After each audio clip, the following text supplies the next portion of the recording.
Hello students, कैसे हो आप सभी लोग। तो आज की इस वीडियो में हम क्लास 10 की first flight chapter number 3 two stories about flying. तो इस चैप्टर के आज हम मोस्ट इंपॉर्टेंट क्वेश्चन आंसर करेंगे। ठीक है, ये क्वेश्चंस कई बार एग्जाम में पूछे जाते हैं और ये काफ़ी इंपॉर्टेंट क्वेश्चंस है, इसलिए इस वीडियो को एंड तक देखना है आपको। ठीक है, स्किप बिल्कुल भी मत करना इस वीडियो को, क्योंकि अगर आपने स्किप किया या बीच में छोड़ के चले गए इस वीडियो को तो आप बहुत कुछ मिस कर दोगे। ठीक है, तो काफ़ी इंपॉर्टेंट क्वेश्चन है, इसलिए मैं कह रहा हूँ। ठीक है, और दूसरी बात यह है कि अब से इस चैनल में सिर्फ और सिर्फ मोस्टली क्वेश्चन आंसर की वीडियो ही आएंगी। ठीक है, हर चैप्टर के क्वेश्चन आंसर की वीडियो आएंगी, अलग अलग सब्जेक्ट की आएंगी। ठीक है, तो इसलिए इस चैनल के साथ जो है आपको जुड़ना है और आपको इसी तरीके से क्वेश्चन आंसर की वीडियो मिलती रहेगी। और मैं ये भी बताता रहूँगा कि कौन से क्वेश्चन बहुत ज़्यादा इंपॉर्टेंट है एग्जाम के लिए। ठीक है, इससे पहले भी पिछले चैप्टर के मैंने क्वेश्चन आंसर की वीडियो बना के डाल दी है, तो उस वीडियो को भी आप देख सकते हो। ठीक है, डिस्क्रिप्शन बॉक्स में उन सभी वीडियो का लिंक मिल जाएगा। ठीक है, तो चलो फिर शुरू करते हैं। देखो, पहले तो मैं बता देता हूँ कि ये जो चैप्टर है वो दो पार्ट्स में डिवाइड है। जो फर्स्ट इसका पार्ट है, ठीक है, जो फर्स्ट स्टोरी है, उस स्टोरी का नाम जल्दी से जल्दी बताओ कमेंट सेक्शन में। अगर आपने अभी तक स्टोरी नहीं भी पढ़ी है ना, अगर इस चैप्टर को नहीं भी पढ़ा है, तो क्वेश्चन आंसर को समझते समझते आपको स्टोरी भी पता चल जाएगी। ठीक है, तो बिल्कुल भी आप टेंशन मत लेना। तो देखो, मैं ही बता देता हूँ। चलो, पहली स्टोरी का नाम है हिज फर्स्ट फ्लाइट। ठीक है, ये है पहली स्टोरी। अब सेकंड स्टोरी की बात करते हैं, उस स्टोरी का नाम है ब्लैक एरोप्लेन। ठीक है, तो आज हम सिर्फ और सिर्फ फर्स्ट स्टोरी के क्वेश्चन आंसर करेंगे। ठीक है, ये काफ़ी इंपॉर्टेंट क्वेश्चन है। ठीक है, और मैं ये भी बताऊंगा कि जो घुमा फिरा के क्वेश्चन पूछे जाते हैं एग्जाम में, तो उसका आंसर कैसे दिया जाता है। ठीक है, और किस तरीके के घुमा फिरा के क्वेश्चन पूछे जाते हैं, होते सेम क्वेश्चन हैं बट घुमा फिरा के कुछ वर्ड्स जो हैं इधर उधर करके आपको घुमा फिरा के कंफ्यूज करने के लिए क्वेश्चन पूछा जाता है। ठीक है, उसके कैसे आंसर दिए जाते हैं उसको भी मैं बताऊंगा। तो इसीलिए मैं कह रहा हूँ, मैं वीडियो को एंड तक देखना है। ठीक है, तो बहुत कुछ सीखने वाले हो आप। तो इसमें आप देख सकते हो मैंने इमेजेस का भी यूज़ किया है। ठीक है, तो चलो फिर शुरू करते हैं बिना किसी देरी के। देखो, फर्स्ट क्वेश्चन है, why did the seagull not go with the rest of his family. तो क्वेश्चन पूछा गया है कि जो सीगल है यानी समुद्री पक्षी, ठीक है, वो अपनी बाकी फैमिली के साथ उड़ के क्यों नहीं गया था। ठीक है, तो आंसर देखो, the young seagull didn't go with his family because he was afraid to fly. तो यंग सीगल अपनी बाकी फैमिली के साथ उड़ के नहीं गया था क्योंकि वो डरता था। अफ्रेड मतलब डरना, किस चीज़ से डरता था, उड़ने से। टू फ्लाई मतलब उड़ने से वो डरता था, इसीलिए वो अपनी फैमिली के साथ उड़ के नहीं गया था। ठीक है, ही believed his wings wouldn't support him, और उसका मानना था कि उसके जो विंग्स है मतलब उसके जो पंख है वो उसको सपोर्ट नहीं करेंगे, इसीलिए वो उड़ करके अपनी फैमिली के साथ नहीं गया था। ठीक है, and that he would fall into the sea, और उसको ऐसा लगता था कि वो सीधा समुद्र में गिर जाएगा। ठीक है, सी का मतलब होता है समुद्र। ठीक है, तो स्टूडेंट समझो, मैं थोड़ा बता देता हूँ इस स्टोरी के बारे में। देखो, होता क्या है कि जो सीगल है ये इसी लेज पर रहते थे। ठीक है, लेज का मतलब होता है ये जो चट्टान आप देख रहे हो ना, ये जो बाहर की तरफ निकला होता है ये, तो इसको बोलते हैं लेज। इस पर रहते थे सीगल और उसकी फैमिली।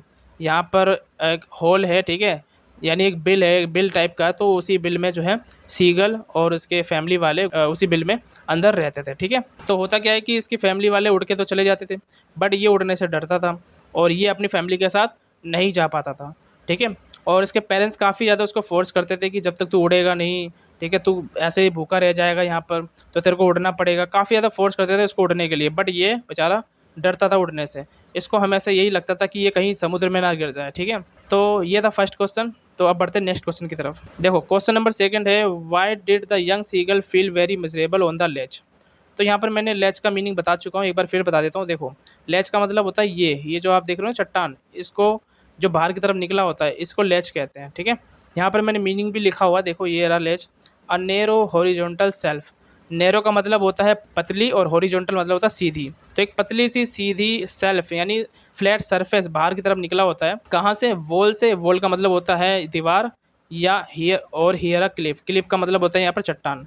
या तो चट्टान से बाहर निकला होता है या फिर दीवार से बाहर निकला होता है, बट यहाँ पर चट्टान से बाहर निकला है, इसलिए इसको क्या कहते हैं, लेज कहते हैं। ठीक है, तो ये लेज होता है जिसमें सीगल और उसकी फैमिली रहते थे। ठीक है, तो देखो क्वेश्चन पूछा गया है कि जो यंग सीगल है वो इतना मिजरेबल फील क्यों करता है, मतलब इतना दुखी महसूस क्यों करता है। मिजरेबल का मतलब होता है दुखी, बहुत दुखी, या परेशानी में होना, या वेरी अनहैप्पी। ठीक है, तो इतना दुखी महसूस क्यों करता है। यहाँ पर आप देख सकते हो स्टूडेंट, यहाँ पर वर्ड मीनिंग्स लिखी है, तो उसको भी नोट करते जाना। ठीक है, तो इतना दुखी महसूस क्यों करता है, तो ये पूछा गया क्वेश्चन कहाँ पे, ऑन द लेज यानी लेज पर। ठीक है, आंसर है इसका, the young seagull felt miserable and lonely on the ledge. तो यंग सीगल जो है वो मिजरेबल फील करता है, मतलब काफ़ी दुखी महसूस करता है और लोनली मतलब अकेला महसूस करता है कहाँ पे, लेच पर, ठीक है। Because his family had flown away, क्योंकि उसकी फैमिली उड़कर चली जाती थी, इसलिए वो अकेला रह जाता था और इसीलिए वो लोनली महसूस करता था या फिर मिजरेबल महसूस करता था, काफ़ी दुखी रहता था वो, ठीक है। अब देखो होता क्या स्टूडेंट, जैसे मैंने बताया था कि उसकी फैमिली उड़ के चली जाती थी, इसको अकेला छोड़ देती थी। अब ये बेचारा क्या करता था, ये यहीं पे रह जाता था, ठीक है। और ये बेचारा चाहकर भी उड़ नहीं पाता था, ठीक है। तो ये बेचारा अकेला रह जाता था, काफ़ी दुखी रहता था, काफ़ी लोनली महसूस होता था इसको। तो ये हमेशा ये सोचता था अब इसका क्या होगा, ये उड़ेगा कैसे, ठीक है। क्योंकि ये डरता था उड़ने से, ठीक है। अब स्टूडेंट्स मैं थोड़ा सा टेंस के बारे में तो थोड़ा समझा देता हूँ ताकि आपको सेंटेंस मेकिंग भी आ जाए थोड़ा थोड़ा करके, ताकि आप बना बना करके भी आंसर लिख सको। अगर आपको किसी भी चैप्टर की स्टोरी पता है ना, हिंदी में पता है, तो आप उसके आंसर को भी बना सकते हो, ठीक है। इंग्लिश में ट्रांसलेट कर सकते हो सेंटेंस मेकिंग के थ्रू, ठीक है। तो यहाँ पर आप देख सकते हो, यहाँ पर आपने देखा कि ये हेड का यूज़ किया गया है और यहाँ पर फ्लोन, फ्लोन यहाँ पर जो है एक्चुअली ये फ्लाई का थर्ड फॉर्म है, ठीक है। और फ्लाई का मतलब क्या होता है, फ्लाई का मतलब होता है उड़ना, ठीक है। ये जो टेंस है वो पास्ट परफेक्ट का टेंस है, ठीक है। पास्ट परफेक्ट के टेंस में हेड का यूज़ किया जाता है और यहाँ पर वर्ब की थर्ड फॉर्म यूज़ की जाती है, ठीक है। तो यहाँ पर ये जो है टेंस पास्ट परफेक्ट है, ठीक है। और ये जो वर्ब की फॉर्म यूज़ की गई है वो वर्ब की थर्ड फॉर्म है, ठीक है। तो उसकी फैमिली उड़कर जा चुकी थी, इसका हिंदी में क्या होगा मीनिंग, उसकी फैमिली उड़कर जा चुकी थी, ठीक है। इसलिए वो अकेला महसूस करता है और लोनली महसूस करता है। तो पास्ट परफेक्ट में जो हिंदी में पहचान होती है वो होती है चुका था, चुकी थी, या दिया था, लिया था, ठीक है। इस तरीके से इसकी पहचान होती है, ठीक है। टेंस की भी वीडियो बहुत जल्दी आ जाएगी, है ना। तो इंग्लिश की ग्रामर से रिलेटेड भी मैं वीडियोस बनाता रहूँगा, तो इसीलिए मैं कह रहा हूँ इस चैनल के साथ जरूर जुड़ें, क्योंकि आने वाली वीडियोस में आप बहुत कुछ सीखोगे। चलो आगे बढ़ते हैं। देखो, ही वॉज वेरी हंग्री, और वो काफ़ी भूखा था, and had nothing to eat, और उसने कुछ भी नहीं खाया था, ठीक है। तो देखो स्टूडेंट्स, होता क्या है कि उसके पेरेंट्स जो है वो उसको अकेला छोड़ के चले जाते हैं और उसे कुछ भी खाना नहीं देते थे, ठीक है। उसको ये कहते थे जब तक तू उड़ेगा नहीं तब तक तेरे को कुछ भी खाना नहीं दिया जाएगा और तेरे को उड़ना सीखना पड़ेगा। तेरे को अपने दिमाग से जो डर बैठा हुआ ना उड़ने का, वो डर निकालना पड़ेगा और तभी तेरे को खाना मिलेगा। तो इस बेचारे को अकेला यहीं पे लेज पर छोड़ दिया जाता था। इसी वजह से वो काफ़ी ज़्यादा भूखा था, ही वॉज वेरी हंग्री, और हैड नथिंग टू ईट, और उसने कुछ भी नहीं खाया था, ठीक है। उसके पास कुछ नहीं था खाने को, ठीक है। हिज कंडीशन, उसके हालात जो थे, वर्सेंट मतलब ख़राब थे, काफ़ी ख़राब थे, as he was unable to fly और डाई फॉर फिश, क्योंकि वो उड़ना नहीं जानता था और डाई फॉर फिश मतलब वो फिश के लिए गोता नहीं लगा सकता था, ठीक है। स्टूडेंट्स यहाँ पर देखो कि यहाँ पर एस का यूज़ किया गया है। एस का मतलब यहाँ पर होता है क्योंकि, ठीक है। और यहाँ पर एस का भी मतलब होता है क्योंकि, और बिकॉज का भी मतलब होता है क्योंकि, ठीक है। तो इसमें पूछा गया था कि जो यंग सीगल है वो इतना ज़्यादा मिजरेबल फील क्यों करता था, काफ़ी दुखी क्यों रहता था, क्योंकि उसकी फैमिली उड़कर चली जाती थी और वो बेचारा अकेला रहता था। उसके पास कुछ भी खाने को नहीं था, उसके हालत बहुत ख़राब हो गए थे, ठीक है। और वो उड़ भी नहीं सकता था और वो डाइव भी नहीं कर सकता था। डाइव का मतलब होता है गोता लगाना। तो जैसे कि आपको पता है कि जो पक्षी होते हैं, जो बर्ड्स होते हैं, वो उड़ करके जो है वो समुद्र की तरफ आते हैं और जब भी उनको मछली दिखाई देती है तो वो अपने चोंच में जो है मछली को दबा के उड़ करके जो है चले जाते हैं, ठीक है। तो इसको डाइव बोलते हैं, मतलब वो उड़ते हुए आते हैं और डाइव मारते हैं, मछली को चोंच में दबा लेते हैं, ठीक है, ठीक है। तो इस तरीके से वो हंट करते हैं किसी भी फिश का, ठीक है। तो वो भी नहीं कर सकता था सीगल यहाँ पर, ठीक है। तो ये चीज़ भी वो नहीं कर सकता था सीगल, क्योंकि वो उड़ने से डरता था, ठीक है। तो ये था क्वेश्चन नंबर सेकंड। अब बढ़ते हैं नेक्स्ट क्वेश्चन की तरफ। Question number third, how did seagull's parents try to make him fly. तो जो सीगल के पेरेंट्स हैं उन्होंने कैसे ट्राई किया था उसे उड़ाने के लिए, ठीक है। मतलब सीगल के पेरेंट्स ने क्या क्या किया था ताकि वो उड़ सके, ठीक है। तो ये क्वेश्चन पूछा गया है। आंसर देखो, आंसर है seagull's parents tried everything. Seagull के पेरेंट्स ने काफ़ी ट्राई किया था, सब कुछ ट्राई किया था, ठीक है। तो यहाँ पर आप देख सकते हो जो ट्राइड लिखा हुआ है ये सेकंड फॉर्म है, ठीक है, वर्ब की सेकंड फॉर्म है और वर्ब की सेकंड फॉर्म पास्ट इंडेफिनिट में यूज़ की जाती है, ठीक है। तो सीगल के पेरेंट्स ने सब कुछ ट्राई किया था टू मेक हिम फ्लाई, ताकि वो उड़ सके, उसे उड़ाने के लिए सब कुछ ट्राई किया था, ठीक है। देखो क्या क्या ट्राई किया था। They screamed, scolded and threatened to let him stay on the ledge unless he flew away. तो यहाँ पर कुछ वर्ड्स आ रहे हैं जैसे कि आप देख सकते हो स्क्रीम्ड, स्कोल्डेड और थ्रेटेंड। तो इन सब का मीनिंग मैंने यहाँ पे लिखा हुआ है, देख सकते हो आप। स्क्रीम का मतलब होता है चिल्लाना, स्कोल्ड मतलब होता है डांटना और थ्रेटन का मतलब होता है धमकी देना।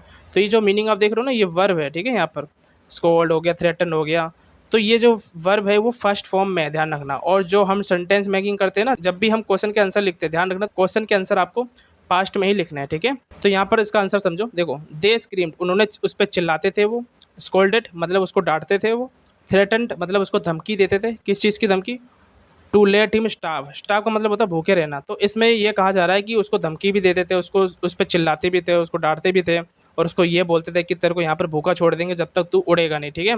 कहाँ पर भूखा छोड़ देंगे? ऑन द लेच, लेच पर भूखा छोड़ देंगे। अनलेस ही फ्लू, जब तक वो उड़ता नहीं है तब तक उसे भूखा यहाँ पर रखा जाएगा। तो इस तरीके से उसको पेरेंट्स जो है ट्राई किया था, मतलब उन्होंने सब सारे प्रयास किए थे ताकि वो उड़ सके, ताकि वो अपने दिमाग से डर निकाल सके, ठीक है। तो देखो स्टूडेंट्स, इनके पेरेंट्स जो है वो इतना ज़्यादा स्ट्रिक्ट क्यों होते हैं, इतना ज़्यादा वो ऐसा क्यों करते हैं कि उसको खाना नहीं देते? तो वो ना, उन पेरेंट्स जो हैं वो उसके दिमाग से डर निकालना चाहते हैं ताकि वो खुद इंडिपेंडेंट बने, ठीक है, ताकि वो अपने पेरेंट्स पे डिपेंड ना हो सके, ठीक है। इसी वजह से सीगल के पेरेंट्स जो है उसको धमकाते हैं कि तेरे को भूखा छोड़ देंगे जब तक तू उड़ेगा नहीं, कुछ खाना नहीं दिया जाएगा। तो इसी वजह से के पेरेंट्स जो है काफ़ी ज़्यादा स्ट्रिक्ट हैं, ठीक है। क्वेश्चन नंबर 4 है, describe the young seagulls expression when he so his mother with food. तो यहाँ पर डिस्क्राइब करना है सीगल के एक्सप्रेशन को। एक्सप्रेशन का मतलब होता है हाव भाव को, ठीक है। तो सीगल के एक्सप्रेशन कैसे थे जब उसने देखा? सो का मतलब होता है देखना, ठीक है। तो यहाँ पर जो सो है ये भी सेकंड फॉर्म में यूज़ किया गया है, इसका फर्स्ट फॉर्म है सी, ठीक है। सी का मतलब होता है देखना, ठीक है। जब उसने देखा अपनी मदर को, हिज मदर, जब उसने अपनी मदर को देखा विथ फूड, फूड के साथ यानी खाना के साथ। तो क्वेश्चन ही पूछा जा रहा है कि सीगल का एक्सप्रेशन कैसा था जब उसने अपनी मदर को देखा खाना लाते हुए उसके लिए, ठीक है। तो ये क्वेश्चन है, अब इसका आंसर देखो। The young seagull uttered a joyful scream. तो यहाँ पर आप मीनिंग समझो पहले। अटर का मतलब क्या होता है? अटर का मतलब होता है आवाज़ निकालना, ठीक है। और जॉयफुल का मतलब होता है खुश या फिर आनंदित, और स्क्रीम मतलब होता है चिल्लाना, ठीक है। तो जो यंग सीगल था उसने आवाज़ निकाली, अ जॉयफुल स्क्रीम मतलब खुशी से चिल्लाते हुए उसने आवाज़ निकाली, ठीक है। Because he thought that his mother was bringing food for him, क्योंकि वो ये सोच रहा था कि उसकी जो मदर है वो उसके लिए खाना लेकर आ रही थी, ठीक है। He tried to come nearer to her as she flew across. और वो अपनी मदर के नज़दीक आता है और उसकी मदर जो है उड़ करके यहाँ से यू टर्न मार के फिर वापस वहीं पर आ जाती है, मतलब उसके पास से होते हुए गुजर जाती है वो, ठीक है। तो उसकी मदर ऐसा क्यों करती है? देखो, तो मैं बताता हूँ इसकी स्टोरी। तो होता क्या है कि जो सीगल होता है वो भूखा रहता है, उसको खाना नहीं दिया जाता है। तो सीगल जो है वो कुछ नाटक करता है, जैसे वो सोने का नाटक करता है, एक पैर पर खड़े होने का नाटक करता है, ताकि उसके फैमिली जो है उस पर तरस खाए और उसको खाना दे सके। बस उसकी फैमिली में उसके जो भाई बहन हैं और उसके जो फादर हैं वो उसको इग्नोर करते हैं, ठीक है। उनको यही लगता है कि ये नाटक कर रहा है। बट उसकी मदर ये चीज़ें इग्नोर नहीं करती है और उसकी मदर जाती है, एक फ़िश लेकर आती है और उसके पास जो है उड़ने लग जाती है, ठीक है। तो ये देख करके सीगल काफ़ी ज़्यादा खुश हो जाता है कि उसके लिए खाना लेकर आई है उसकी मदर। मुझे सबने इग्नोर किया बट मेरी मदर ने मुझे इग्नोर नहीं किया और मेरी मदर ने मेरे लिए खाना लेकर आई है, ठीक है। बट सीगल को नहीं पता था कि जो मदर उसके खाना लेकर आई है उसके लिए, वो एक्चुअली उसको लालच दे रही थी। वो आई थी खाना ले करके बट उसको वो खाना नहीं दे रही थी। क्यों? क्योंकि वो उसके दिमाग से डर निकालना चाहती थी, ठीक है। और वो वहीं पर ही रुक गई थी, है ना। और वो क्या करता है सीगल, वो लेज पर नज़दीक आ जाता है और किनारे तक खड़ा हो जाता है, ठीक है। तो सीगल की मदर चाहती थी कि वो इस पे झपट्टा मारे और वो सीधा उड़ जाए और वहाँ से वो कूद जाए, और जैसे ही वो कूदेगा उसके पंख अपने आप खुल जाएंगे और वो उड़ने लग जाएगा। तो सीगल की मदर इस तरीके से उसे लालच दिखाती है, ठीक है, ताकि वो उड़ सके। तो ये था क्वेश्चन नंबर 4। इसमें ये पूछा गया था सीगल का एक्सप्रेशन कैसे थे जब उसने देखा कि उसकी मदर उसके लिए खाना लेकर आ रही है। तो वो काफ़ी ज़्यादा एक्साइटेड हो गया था, वो चिल्लाने लगा था, ठीक है। वो यही सोच रहा था उसकी मदर जो है उसके लिए खाना लेकर आ रही थी, बट उसकी मदर उसके लिए खाना लेकर नहीं आई थी। वो तो बस उसे उड़ाने के लिए एक चाल चली थी उसकी मदर ने, ठीक है। चलो, ये था क्वेश्चन नंबर 4। अब बढ़ते नेक्स्ट क्वेश्चन की तरफ। ये है क्वेश्चन नंबर 5। देखो, when did the seagull's flight begin and where did it end. तो सीगल की जो फ्लाइट मतलब होता है यहाँ पर उड़ान। सीगल ने उड़ान कब भरी थी और वेयर डिड इट एंड, और उसने एंड कहाँ किया था, ठीक है। तो क्वेश्चन पूछा गया है कि उसने पहली उड़ान कब भरी थी, तभी तो इस चैप्टर का नाम है हिज फर्स्ट फ्लाइट, ठीक है, मतलब उसकी पहली उड़ान, ठीक है। तो उसने पहली बार उड़ना कब सीखा था, मतलब वो पहली बार उड़ा कब था और उसने एंड कहाँ किया था, ये क्वेश्चन है। अब इसका आंसर देखो। The young seagull's flight began when he tried to snatch a fish from his mother's beak. जो यंग सीगल है उसने पहली बार उड़ान जब भरी थी, जब, व्हेन का मतलब यहाँ पर है जब उसने ट्राई किया था, व्हेन ही ट्राइड, जब उसने ट्राई किया था। स्नैच का मतलब होता है यहाँ पर झपट्टा मारना, ठीक है। किस चीज़ को झपट्टा मारना? फिश को, ठीक है। तो यहाँ पर स्नैच का मतलब होता है झपट्टा मारना। जब उसने ट्राई किया था झपट्टा मारने के लिए, किसको? फिश को। फ्रॉम हिज मदर्स बीक, उसकी मदर के बीक में। बीक का मतलब होता है यहाँ पर चोंच में, ठीक है। अभी हमने जैसे पढ़ा, ठीक है, कि उसकी मदर जो है उसके लिए खाना लेकर आ रही थी, अपनी चोंच में मछली को दबाए हुए वो खाना लेकर आ रही थी, ठीक है। तो जैसी सीगल को लगा कि उसकी मदर जो है वो उसको खाना नहीं दे रही है, वो तो बस वहीं पर उड़ रही है उसके सामने, तो सीगल क्या करता है, वो उस मछली को देखते हुए, क्योंकि वो भूख बर्दाश्त नहीं कर पाता है, और वो मछली को झपट्टा मारने के लिए वहाँ से कूद जाता है, ठीक है। तब वो उड़ना सीख जाता है, ठीक है। आगे देखो, एज ही फेल, जैसे ही वो गिरता है, हिज विंग्स स्प्रेड आउट इंस्टिक्टिवली। इंस्टिक्टिवली का मतलब होता है यहाँ पर स्वाभाविक रूप से, बिना सोचे। तो जैसे ही वो गिरता है, उसके विंग्स मतलब उसके जो पंख है वो अपने आप फैल जाते हैं, खुद ब खुद फैल जाते हैं, एंड ही स्टार्टेड फ्लाइंग, और वो उड़ने लग जाता है, ठीक है। आफ्टर हाफ एन आवर, 1 घंटे के बाद, he safely landed on the green sea with his family. 1 घंटे के बाद वो ग्रीन सी पर मतलब समुद्र पर वो लैंड हो जाता है अपनी फैमिली के साथ, ठीक है। तो स्टूडेंट्स होता क्या, देखो समझो कि जैसे मैंने बताया था कि इसकी मदर जो है वो खाना लेकर आती है और उसके नज़दीक ही उड़ने लग जाती है, और उसको लगता है कि उसकी मदर उसके लिए खाना लेकर आ रही थी, बट वो उसको खाना नहीं देती है, ठीक है। तो वो भूख बर्दाश्त नहीं कर पाता है, और वो मछली को देखते हुए उस पर झपट्टा मारता है, और वो वहाँ से कूद जाता है, ठीक है। और जैसे ही वो कूद जाता है तो उसके पंख अपने आप खुल जाते हैं, और वो पंखों को फ्लैप करने लग जाता है, फ्लैप का मतलब फड़फड़ाने लग जाता है, और वो उड़ना सीख जाता है, ठीक है। तो ये उड़ना कैसे सीखा था, उसने जब सीखा था जब उसकी मदर वो उसके लिए खाना लेकर आई थी, ठीक है। तो उसकी मदर की जो ये चाल थी वो कामयाब होती है। उसकी मदर यही सोच रही थी कि बस इसके दिमाग से डर निकल जाए और वो अपने आप उड़ना सीख जाएगा, और ऐसा ही होता है, ठीक है। तो ये था क्वेश्चन नंबर 5। बढ़ते हैं नेक्स्ट क्वेश्चन की तरफ। देखो क्वेश्चन नंबर 6 है, how did young seagulls family celebrate his first flight.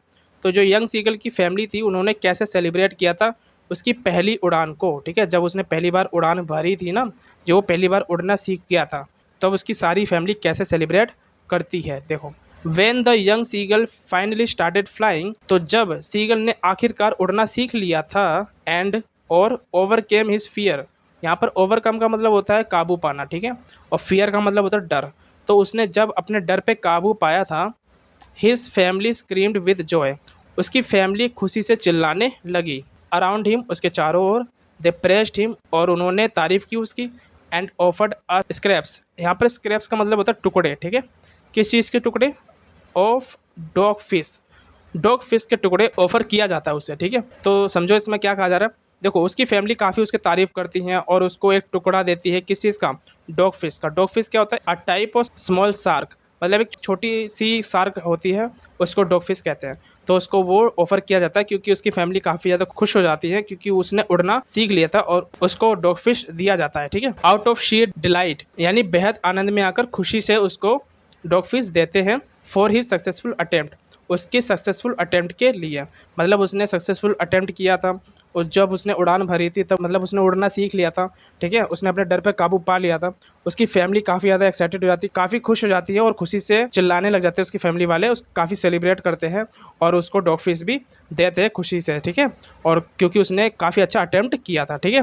तो इस तरीके से उसने डर भी निकाला था, और उसकी फैमिली वाले खुश हो जाते हैं, उसकी फैमिली वाले हैप्पी हो जाते हैं, ठीक है, क्योंकि उसके बेटे ने उड़ना सीख लिया था, ठीक है। चलो देखो आगे बढ़ते हैं। 6 क्वेश्चन था, या 7 क्वेश्चन की तरफ बढ़ते हैं। Question number 7, what did young seagull do to attract his mother attention. तो यहाँ पर ये पूछा गया है जो यंग सीगल है उसने क्या किया था अपने मदर की अटेंशन अट्रैक्ट करने के लिए। अट्रैक्ट का मतलब यहाँ पर है आकर्षित करने के लिए, मतलब इसमें पूछा गया है यंग सीगल ने ऐसा क्या किया था। यंग सीगल इसी को कहा जा रहा है, ठीक है। तो उसने क्या किया था अपनी मदर का ध्यान आकर्षित करने के लिए। देखो, young seagull was alone, young seagull अकेला था, as his whole family had flown away, क्योंकि उसकी फैमिली उड़कर चली जाती थी और वो अकेला रह जाता था। ही वॉज हंग्री, वो काफ़ी भूखा था, and try to attract the attention of his mother, उसने अपनी मदर के ध्यान आकर्षित करने के लिए काफ़ी ट्राई भी किया था। He stood on the brink of the ledge, brink का मतलब होता है किनारा, ठीक है। तो यहाँ पर लेज पर आप देखोगे तो किनारे वो खड़ा हो जाता है, ठीक है। ही स्टूड मतलब वो खड़ा हो जाता है कहाँ पर, लेज के किनारे। ऑन वन लेग, एक पैर पर वो खड़ा हो जाता है। With other leg hidden under his wing, और उसका जो दूसरा पैर होता है वो हिडन मतलब छुपा होता है उसके विंग के नीचे, ठीक है। तो विंग के नीचे उसने अपने पैर को, दूसरे पैर को छिपा रखा था, ठीक है। He closed one eye and pretended to be falling asleep, और उसने एक आंख बंद कर ली थी और ऐसा प्रिटेंड कर रहा था जैसे वो सो रहा था, ठीक है। तो वो सोता हुआ नाटक करता है और वो दिखाना चाहता है कि वो काफी बीमार है और उसकी तबीयत खराब हो रही है क्योंकि वो भूखा है, क्योंकि उसे 24 घंटे से उसे कुछ खाने को नहीं दिया गया था और वो इसी वजह से वो ये नाटक करता है, सोने का नाटक करता है, और वो चाहता है कि वो अपनी मदर का ध्यान आकर्षित कर सके। ठीक है, तो क्वेश्चन यही पूछा गया था, वो अपनी मदर का ध्यान आकर्षित कैसे करता है ताकि उसको खाना मिल सके। वो क्या करता है, वो लेज के किनारे खड़ा हो जाता है और वो एक पैर पे खड़ा होता है, दूसरा पैर जो है अपने विंग्स के नीचे छुपा लेता है, पंखों के नीचे छुपा लेता है, और वो अपनी एक आंख को बंद करता है और वो सोने का नाटक करता है। ठीक है, चलो ये था क्वेश्चन नंबर 7। अब बढ़ते हैं नेक्स्ट क्वेश्चन की तरफ। Question number 8, how did the young seagulls parents treat him initially when he did not fly. तो यंग सीगल के पेरेंट्स ने स्टार्टिंग में यानी इनिशियली मतलब शुरुआत में कैसे ट्रीट किया था जब वो उड़ा नहीं था। ठीक है, तो जब वो उड़ा नहीं था तब सीगल के पेरेंट्स ने पहली बार कैसे ट्रीट किया था, कैसा व्यवहार किया था। तो सीगल के जो भाई बहन थे वो तो उड़ना जानते थे, बट ये बेचारा नहीं जानता था सीगल के पेरेंट्स उसके साथ कैसा व्यवहार करते थे जब उनको पता चला कि ये तो उड़ नहीं पा रहा है। ठीक है, तो इसका आंसर है देखो, इनिशियली शुरुआत में, when the young seagull was afraid to fly, शुरुआत में जब यंग सीगल जो उड़ने से डरता था, his parents called him to shrilly. यहाँ पर श्रीली का मतलब होता है तीखी आवाज में चिल्लाकर, तीखी आवाज में या फिर चिल्लाकर। तो उसके पेरेंट्स जो है उसको बुलाते थे तीखी आवाज में। तो उसके जो पेरेंट्स है वो काफी ज्यादा गुस्सा हो जाते थे क्योंकि वो उड़ नहीं पा रहा था और वो तेज आवाज में उसको बुलाते थे। ठीक है, ताकि वो भी सीगल जो है अपने पेरेंट्स के साथ उड़कर जाए, बट वो उड़ नहीं सकता था। ठीक है, they scolded him and threaten to let him stop, और वो उसको डांटते भी थे और उसको थ्रेटन भी करते थे, धमकी भी देते थे कि तुझे यहीं पर भूखा छोड़ देंगे जब तक तू उड़ेगा नहीं। ठीक है, the whole family taunted him for being a coward. उसकी जो पूरी फैमिली थी उसको टोंट मारती थी, मतलब उसको ताने देती थी कि वो कितना बड़ा डरपोक है। ठीक है, कावर्ड का मतलब होता है डरपोक। तो इस तरीके से जो है उसके साथ व्यवहार किया जाता था, इसके साथ ट्रीट किया जाता था, उसको खाना नहीं दिया जाता था, उस पर चिल्लाया जाता था। ठीक है, और उसको कावर्ड भी बोला जाता था, डरपोक भी बोला जाता था। ठीक है, तो उसके फैमिली वाले ऐसा इसलिए ही करते थे क्योंकि उसकी भलाई के लिए करते थे, ताकि वो उड़ना सीखे, उसके माइंड में जो डर बैठा हुआ है ना वो डर निकाल दे। ठीक है, तो ये था क्वेश्चन नंबर 8। बढ़ते हैं नेक्स्ट क्वेश्चन की तरफ। क्वेश्चन नंबर 9 है, how did the young seagull try to pretend to attract his mother's attention. तो इसमें भी देखो सेम क्वेश्चन आ गया ना, लेकिन थोड़ा घुमा फिरा के पूछा गया। यहाँ पर देखो प्रिटेंड का यूज़ कर दिया गया है। ठीक है, यहाँ पर जो है वर्ड गलत है, तो यहाँ पर अट्रैक्शन नहीं है, यहाँ पर अटेंशन है। ठीक है, हंग्री सीगल ने अपने मदर का अटेंशन अट्रैक्ट करने के लिए, मतलब अपने मदर का ध्यान आकर्षित करने के लिए किस तरीके से उसने बहाना किया था, क्या बहाना उसने बनाया था। ठीक है, तो क्वेश्चन भी घुमा फिरा के थोड़ा बहुत पूछा गया यहाँ पर। ठीक है, तो आंसर बिल्कुल सेम ही देना है। ठीक है, जैसे पहले भी दे चुके हैं, जैसे हमने पहले देखा है, तो यहाँ पर भी वही आंसर है। जैसे कि the whole family had flown away, पूरी फैमिली उड़कर चली जाती थी। Only the young seagull sat alone on the ledge, और जो यंग सीगल है वो वहीं पर अकेला बैठा रहता था लेज पर। ठीक है, he had not eaten anything since the previous nightfall, और उसने पिछली रात से उसने कुछ भी नहीं खाया था, मतलब 24 घंटे बीत चुके थे, उसको कुछ भी खाना नहीं दिया गया था। He stepped slowly out to the brink of the ledge, और वो क्या करता है, वो लेज के किनारे वो स्लोली कदम बढ़ाता है और वहीं पर खड़ा हो जाता है लेज के किनारे। ठीक है, ही स्टूड ऑन वन लेग, और वो एक पैर पर खड़ा हो जाता है। ही क्लोज्ड हिज आईज, और वो अपनी आंखें बंद कर लेता है। Pretending to be falling asleep, और वो सोने का नाटक करता है। बट ऑल हिज टैक्टिस का मतलब होता है चाल उसकी या प्लानिंग, जो भी उसने चाल चली थी या फिर जो प्लानिंग करी थी, सारी प्लानिंग उसकी फेल्ड मतलब फेल हो जाती है। Only his mother took notice of him, और उसकी मदर ही ये सारी चीज़ें नोटिस करती है। ऑल अदर्स इग्नोर्ड हिम, और सारे लोग उसकी चाल को इग्नोर करते हैं। ठीक है, तो इसमें यही पूछा गया था देखो कि हंग्री सीगल ने किस तरीके से बहाने बनाए थे अपनी मदर के अटेंशन को अट्रैक्ट करने के लिए। ठीक है, तो उसने बहाना ये बनाया था कि वो एक पैर पर खड़ा हो जाता है, जैसे मैं बता चुका हूँ। ठीक है, और वो सोने का नाटक करता है, वो सारी प्लानिंग ये करता है। बट उसके फैमिली मेंबर्स जो भी उसके भाई बहन थे, उसके फादर थे, वो उसके चाल को समझ जाते हैं और वो उसको इग्नोर करते हैं। ठीक है, बट उसकी मदर उसको इग्नोर नहीं करती है, और बल्कि उसकी मदर उसके लिए खाना लेकर आती है, मतलब फिश लेकर आती है अपने चोंच में दबाते हुए। ठीक है, जैसे मैंने बताया था, अभी हम पढ़ भी चुके हैं कि उसकी जो मदर थी वो खाना लेकर जरूर आती है, बट उसके मन से डर निकालने के लिए वो खाना लेकर आती है ताकि वो उड़ सके। ठीक है, तो ये था क्वेश्चन नंबर 9। अब बढ़ते हैं नेक्स्ट क्वेश्चन की तरफ। देखो क्वेश्चन नंबर 10, देखो इसी क्वेश्चन को घुमा फिरा के किस तरीके से पूछ सकते हो एग्जाम में। देखो इस तरीके से पूछते हैं, तो देखो ऐसा क्वेश्चन पूछा जाता है घुमा फिरा के। देखो, what did the young seagull do to attract the attention of his mother. Young seagull ने क्या किया था अपनी मदर के ध्यान को आकर्षित करने के लिए।